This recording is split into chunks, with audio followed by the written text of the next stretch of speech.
Para más historias reales como esta, dejen su like y comenten, para que podamos seguir trayendo más videos como este. Y cuéntenos en los comentarios desde dónde están viendo este video.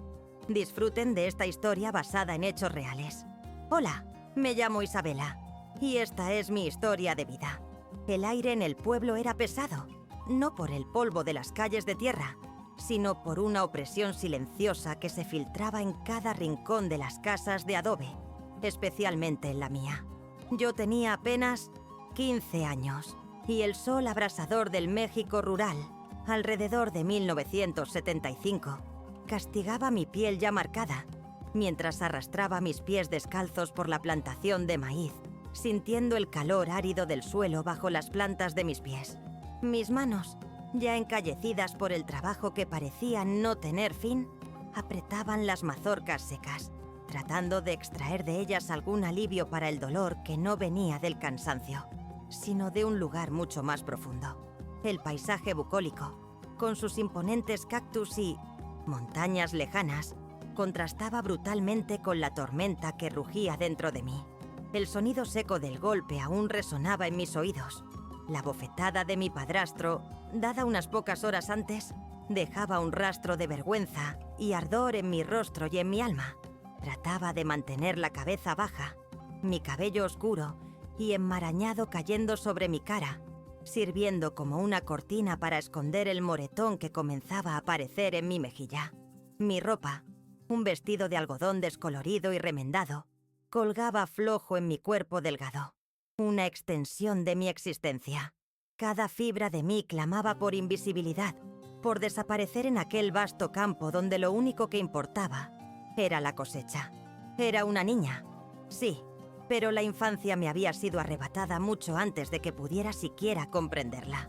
Mi postura estaba encorvada, no solo por el peso del canasto de maíz en mi espalda, sino por la carga invisible de una vida vivida bajo la constante amenaza de la violencia y la indiferencia. Mis hombros estaban tensos, los músculos de mi espalda en constante alerta, esperando el próximo golpe, la próxima humillación que vendría desde dentro de mi propia casa. Evitaba el contacto visual con cualquiera, temiendo que los demás pudieran ver la verdad detrás de mi silencio, el oscuro secreto que mi madre, con su propio dolor resignado, me ayudaba a guardar. En ese instante, yo era la personificación de la vulnerabilidad, una figura frágil en un mundo brutal. Fue entonces cuando mis ojos, acostumbrados a esquivar y esconderse, se levantaron por un instante y se cruzaron con los de Miguel. Él estaba en la hacienda vecina, un joven trabajador de no más de 20 años, con la piel bronceada por el sol y una mirada que parecía ver más allá de mis heridas. Una sonrisa genuina se dibujó en su rostro, un gesto simple que, para mí, fue un trueno en medio del silencio opresor. Se acercó sin decir una palabra y con una fuerza gentil tomó el pesado canasto de mis manos, ayudándome a cargarlo. En ese momento, aquel pequeño acto de bondad, el implacable sol y el interminable maizal, rompieron algo dentro de mí. Era como si una pequeña grieta se abriera en el muro que había construido a mi alrededor, y a través de ella, una diminuta semilla de esperanza se atreviera a brotar. Una invitación silenciosa a un futuro diferente comenzaba a formarse en mi mente. Suscríbete a nuestro canal y comenta desde qué lugar nos estás viendo, para que podamos seguir compartiendo historias que tocan el alma. En el pueblo donde nací, los años 60 se arrastraban con una lentitud casi dolorosa. Yo, Isabela, apenas salida de la infancia a mis 15 años, cargaba el peso de una existencia marcada por cicatrices invisibles, aunque el moretón en mi rostro y los hematomas ocultos bajo las mangas largas, incluso en el calor sofocante, fueran muy reales. Mi vida era una rutina incesante de trabajo en el campo bajo el sol implacable, mis manos encallecidas antes de volverse femeninas, y el regreso a un hogar donde la violencia era una sombra constante. Cada día me esforzaba por parecer invisible, por encogerme y disminuir el blanco que representaba. La humillación era un manto pesado que vestía, y la esperanza, una semilla dormida hace mucho tiempo en algún rincón olvidado de mi ser. Poco a poco, las conversaciones con Miguel se convirtieron en el único respiro en mi camino de opresión. Él, un joven con una mirada diferente, compartía la misma sencillez de la vida rural, pero con una dulzura en sus gestos que nunca había presenciado. Nuestros encuentros eran furtivos, durante los raros descansos del trabajo, bajo la sombra protectora de un viejo algarrobo. No me bombardeaba con preguntas, solo escuchaba, con una paciencia que desarmaba mi desconfianza. Sus palabras eran pocas, pero cargadas de una empatía que me hacía sentir, por primera vez, que no estaba completamente sola en aquel infierno personal. Miguel me veía, de verdad, más allá de mis ropas simples y mi silencio. Él percibía las marcas en mi cuerpo y el dolor en mis ojos, aunque yo intentara disimularlo con una sonrisa forzada. Con voz baja y firme, empezó a sembrar la idea de libertad en mi mente, susurrando sobre un futuro donde ya no tendría que temer. La promesa de una vida sin miedo, sin la tiranía de mi padrastro, parecía un sueño lejano, casi irreal. Pero la bondad de Miguel era tan palpable, tan constante, que poco a poco, la chispa de vida que llevaba se encendió. Me ofreció un camino, una oportunidad para escapar, un riesgo enorme, pero que se presentaba como la única salida a la prisión que se había convertido mi propia casa. La decisión de huir me destrozaba por dentro. El miedo me consumía, un monstruo de 1000 cabezas. Temía la furia de mi padrastro, que sin duda vendría tras de mí, y la incertidumbre de un mundo desconocido, sin la más mínima seguridad o apoyo. Una culpa extraña, casi incomprensible, me atormentaba por abandonar a mi madre, aun sabiendo que ella, en su propia sumisión, encubría al agresor. El dolor de dejar atrás el único hogar que conocía, por más hostil que fuera, era inmenso. Cada paso hacia la libertad parecía llevarme a un precipicio de soledad, donde el dolor de liberarme se mezclaba con el dolor de ser libre. La fuga no fue un acto de valentía impulsiva, sino una sucesión de momentos de terror y esperanza. Me escabullía entre las plantaciones por la noche, con el corazón latiendo descontroladamente. Cada sombra parecía la figura amenazante de mi padrastro. El hambre apretaba. El frío de la madrugada helaba los huesos y la soledad era una compañera constante.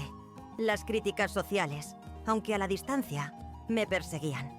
Una mujer que huía de casa en esos tiempos era vista con desprecio, casi como una proscrita. Pero la imagen de la sonrisa de Miguel, la promesa de una vida sin miedo, me impulsaba hacia adelante, un destello de un futuro que valía cada sacrificio. La burocracia, aunque yo no sabía nombrarla, era la barrera, invisible que me impedía tener una identidad propia, de existir legalmente fuera de aquel pueblo. La falta de documentos, de un apellido que no cargara el peso de mi origen, me convertía en un fantasma. Yo era una niña sin voz, sin pasado oficial, sin futuro garantizado. Las puertas se cerraban antes de que pudiera intentar abrirlas. Era un mundo cruel e impersonal, donde mi existencia se reducía a una falla, un error que necesitaba ser corregido. Deseaba desesperadamente una oportunidad para comenzar de nuevo, para escribir mi propia historia, lejos de un pasado que me definía como víctima. Los traumas del pasado, como fantasmas, me acechaban. A cada toque inesperado, me encogía. La voz alterada de cualquier hombre me hacía temblar. El miedo estaba arraigado en mí, una parte intrínseca de mi identidad.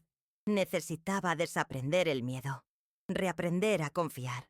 La lucha era diaria, un enfrentamiento entre la nueva esperanza que representaba Miguel y las cadenas invisibles que me ataban al pasado. Necesitaba reconstruirme, pieza por pieza, para ser digna de la libertad que él me ofrecía. El dolor estaba ahí, palpitante, pero la voluntad de superarlo era un fuego que ardía con intensidad. Las noches eran las más difíciles. La oscuridad traía consigo los ecos de las agresiones, las voces, los gritos apagados de mi madre. El llanto silencioso que tragaba se transformaba en un nudo en la garganta, asfixiándome. Me sentía atrapada, sin salida.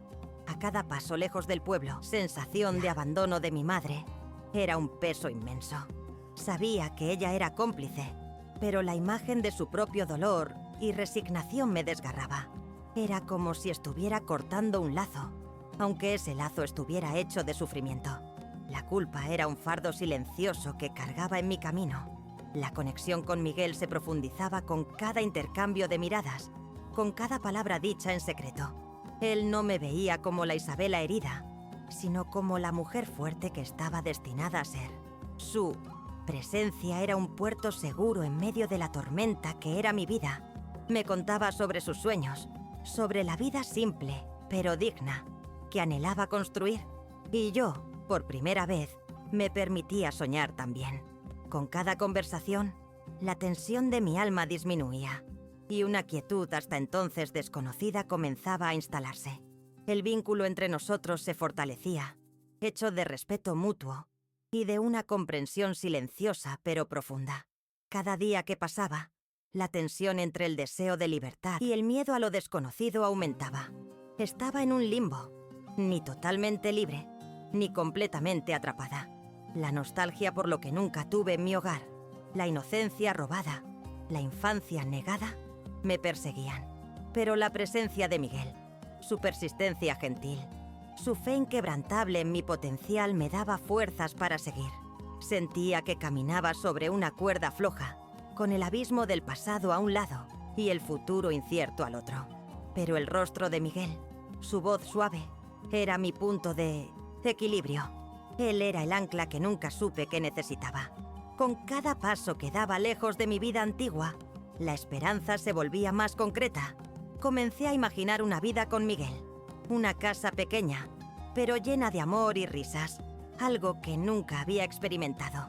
La conexión afectiva que se formaba entre nosotros era un bálsamo para mis heridas. Sentía que él era mi puerto seguro, el único lugar donde podía ser yo misma, sin miedo, sin máscaras. La vida comenzaba a tomar color, y el futuro, antes un borrón gris, ahora se pintaba con tonos vibrantes de esperanza y posibilidad. Me estaba permitiendo vivir, y Miguel era la llave para esa nueva existencia. Nuestra conexión florecía en medio de las adversidades. Miguel no solo me ofreció un refugio, sino que también me enseñó a leer y a escribir. Pequeñas lecciones furtivas que abrían un mundo de posibilidades. Me contaba historias de un mundo más allá del pueblo, de lugares donde las mujeres eran respetadas y tenían voz. Cada palabra suya era un ladrillo en la construcción de mi nueva identidad. Una identidad que no estaba definida por el dolor, sino por la fuerza y el conocimiento. La tensión de la fuga se mezclaba con la dulce euforia de descubrir nuevas habilidades y la promesa de un futuro donde sería más que una sobreviviente. Día a día, me sentía más viva, más completa, más capaz. Después de días de huida, marcados por el agotamiento y el miedo constante a ser encontrada, el reencuentro con Miguel fue el alivio que mi alma clamaba, un parteaguas en mi camino. Lo encontré en un pequeño poblado, escondido entre colinas áridas, un lugar que él había preparado meticulosamente como nuestro refugio. El sol de la tarde pintaba el cielo con tonos anaranjados, mientras el aire, antes tan pesado con mi ansiedad, parecía de repente ligero. Me esperaba junto a una vieja fuente de piedra, y la visión de su rostro, que antes solo representaba una esperanza lejana, ahora era la concreción de mi tan soñada libertad. Mi corazón, que durante tanto tiempo latió descompasado, finalmente encontró su ritmo, calmado y seguro. Las palabras que intercambiamos ese día están grabadas en mi memoria con la nitidez de un grabado en piedra. Yo, Isabela, que siempre fui silenciada y minimizada, finalmente encontré mi voz. Yo huí, murmuré, y cada sílaba fue una liberación. Ya no podía más. Ya no quiero vivir con miedo. Mi voz se quebró, pero las lágrimas que rodaron no eran de tristeza, Miguel, sino con los de un ojos alivio vidriosos, abrumador. Solo sostuvo mis manos encallecidas, apretándolas con una ternura que nunca había sentido. Me miró a los ojos, y en esa mirada no vi a la víctima, sino a la mujer que estaba destinada a ser. Miguel, con su voz calma y firme, llenó el espacio entre nosotros con la certeza de su apoyo. Ahora estás segura, Isabela. Te prometo que nadie más te hará daño. Eres libre. Sus palabras fueron como un bálsamo para las heridas de mi alma. En ese instante, todo el dolor, todo el sufrimiento de una vida entera de humillación y violencia comenzó a disiparse. La liberación no era solo física, era una transformación. La transformación profunda ocurría dentro de mí. Era como si las cadenas invisibles que me ataban al pasado se rompieran, una por una, dejándome ligera, por primera vez en mi vida. El clímax emocional se solidificó cuando, bajo la sombra de un viejo mezquite, Miguel me hizo la pregunta que sellaría nuestro destino. Isabela, ¿aceptas casarte conmigo y construir una nueva vida, una verdadera familia, basada en el amor y el respeto? La sencillez de la propuesta, desprovista de cualquier pompa, llevaba la grandeza de un futuro que solo había soñado. Mi respuesta fue un susurro cargado de emoción. Sí, Miguel, sí. El abrazo que siguió fue del sello de un pacto, no solo entre dos personas, sino entre el pasado de dolor y un futuro de esperanza. Sentí, en cada fibra de mi ser, que finalmente había encontrado mi lugar en el mundo. Nuestra unión, aunque modesta, fue un hito, no solo para nosotros, sino para mi alma misma. El dolor interno había sido superado. La Isabela temerosa se transformó en una mujer con la fuerza para empezar de nuevo. Allí, en presencia de Miguel, me sentí segura, amada y, sobre todo, digna de amor. Ese momento no fue solo una boda. Fue el nacimiento de una nueva Isabela. Una Isabela que finalmente se sentía completa, abrazada por un amor que curaba todas las heridas y por un futuro que prometía redención. Fue el triunfo de la esperanza sobre la desesperación, del amor sobre el dolor. Hoy, a mis 76 años, mi cuerpo lleva las marcas del tiempo y del arduo trabajo, pero mis ojos brillan con la serenidad de quien ha superado grandes batallas. Vivo en una casa sencilla en el México rural, la misma que construimos con nuestras propias manos, ladrillo a ladrillo, Miguel y yo, a lo largo de décadas de unión. El aroma de tortillas recién hechas y el sonido de las risas de mis nietos llenan cada rincón, transformando este modesto hogar en un verdadero santuario de amor.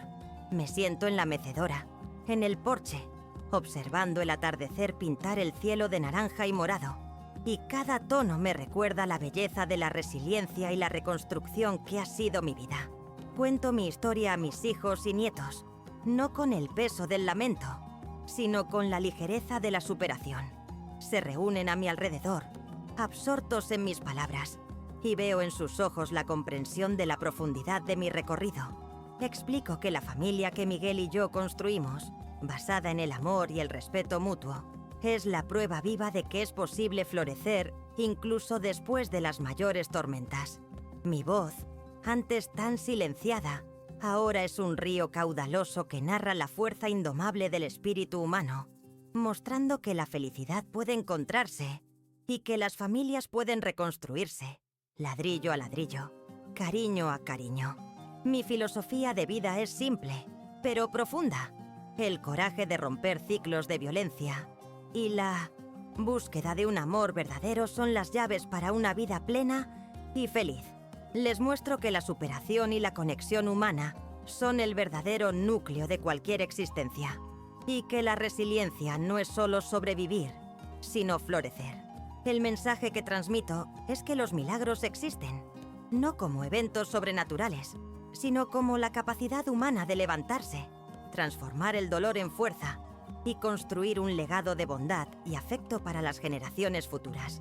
Mi sonrisa es la traducción viva de esa verdad. Mi vida es la prueba de que el amor es la mayor riqueza. No el amor romántico idealizado, sino el amor en sus diversas formas. El amor propio que me impulsó a buscar la libertad, el amor fraternal de Miguel que me apoyó y el amor familiar que me rodea hoy. La moraleja de mi historia es clara. El dinero, el estatus, el poder, todo eso puede ser efímero, pero el amor verdadero, la bondad, el coraje de ser quien eres, esos son los tesoros que permanecen. Y es esa riqueza, herencia de valores, la que transmito a mis descendientes, para que ellos también crean en el poder transformador del afecto humano. ¿Te está gustando esta historia? Dale like y suscríbete al canal. Ahora seguimos con el video. Mi nieta mayor, Sofía, hoy con 30 años, continúa el legado que inicié. Inspirada por mi camino de superación, se tituló en Trabajo Social y dedica su vida a proyectos de apoyo a mujeres víctimas de violencia en comunidades rurales, así como yo fui un día. Organiza grupos de apoyo, ofrece orientación jurídica y emocional, y lucha para que ninguna mujer tenga que pasar por lo que yo pasé. Ver el brillo en sus ojos y la pasión en sus acciones es como ver un ciclo cerrado, un dolor transformado en propósito, y la esperanza transmitida a una nueva generación que lucha por un mundo más justo y humano. En nuestra comunidad, mi historia se ha vuelto una leyenda, un recordatorio vivo de que es posible superar las adversidades más crueles. Las madres cuentan a sus hijas sobre Doña Isabela, la mujer que huyó de una vida de dolor para construir un imperio de amor y dignidad. Cada año, en el día de mi aniversario de boda con Miguel, la comunidad se reúne en nuestra casa, celebrando no solo nuestra unión, sino la fuerza de la conexión humana y la capacidad de reconstruir la vida. Es un testimonio de que, incluso en los pueblos más pequeños, las mayores revoluciones pueden comenzar con un simple acto de coraje y bondad. ¿Han hecho algún gesto de bondad que cambió una vida? Dejen un corazoncito si creen que el amor es más poderoso que cualquier riqueza. Suscríbanse para más historias de segundas oportunidades. Comenten. El amor no tiene precio. Si ustedes también creen en la bondad humana.